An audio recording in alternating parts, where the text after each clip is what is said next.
رسول کریم علیہ السلام کے غلاموں، یہ جو نبی پاک پر درود و سلام ہے نا، یہ جو حضور پر درود و سلام ہے، شیخ مبارک فرماتے ہیں کہ میں حج کرنے کے لیے گیا تو ایک نوجوان کو دیکھا، کوئی ذکر کر رہا تھا، کوئی ذکر کر رہا تھا، پر وہ طواف کے ہر پھیرے میں بھی درود و سلام ہی پڑھ رہا تھا، وہ عرفات میں بھی درود و سلام ہی پڑھ رہا تھا، وہ ہر جگہ درود و سلام پڑھ رہا تھا۔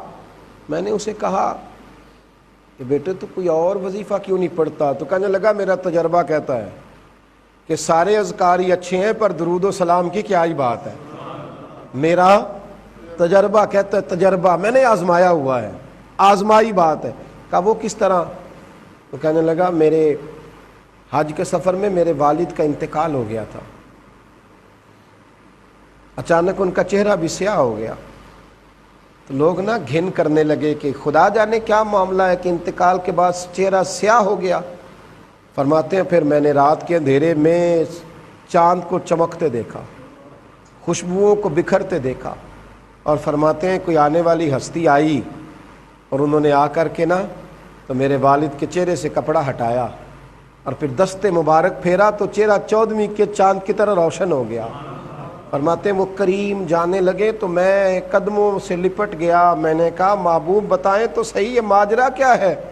تو محبوب فرمانے لگے میں وہی رسول ہوں جس پر تیرے والد درود و سلام پڑھتے رہے، تو میں آج آیا ہوں، اس نے ہمیشہ درود شریف پڑھا ہے، تو لوگ کہیں یہ نہ سمجھیں کہ یہ گناہگار تھا، چہرہ سیاہ ہو گیا، تو میں اس کی پردہ پوشی کرنے آیا ہوں۔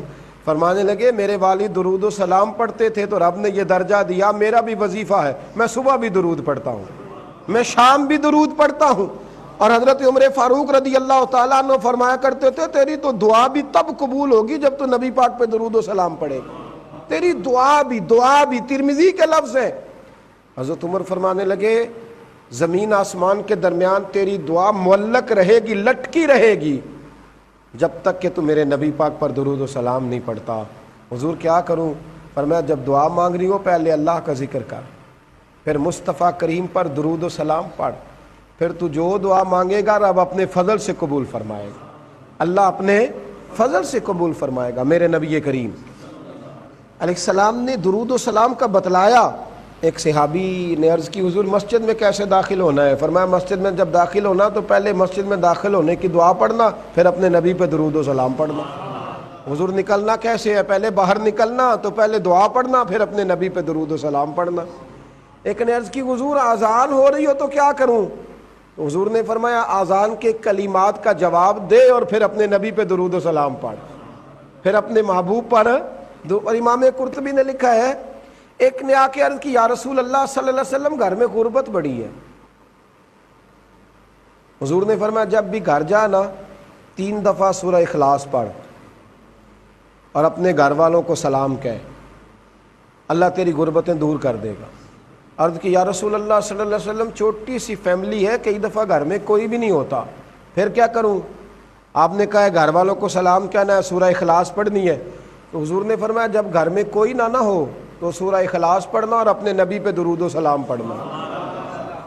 وہ صحابی کہتے ہیں میں نے اتنا عمل پکایا، کچھ مہینوں کے بعد وہ آئے اور عرض کرنے لگے یا رسول اللہ صلی اللہ علیہ وسلم کمال یہ ہے کہ درود و سلام کی برکت سے میں تو امیر ہوا ہی ہوں، میرے پڑوسی بھی امیر ہو گئے، دائیں بائیں والے لوگوں پہ بھی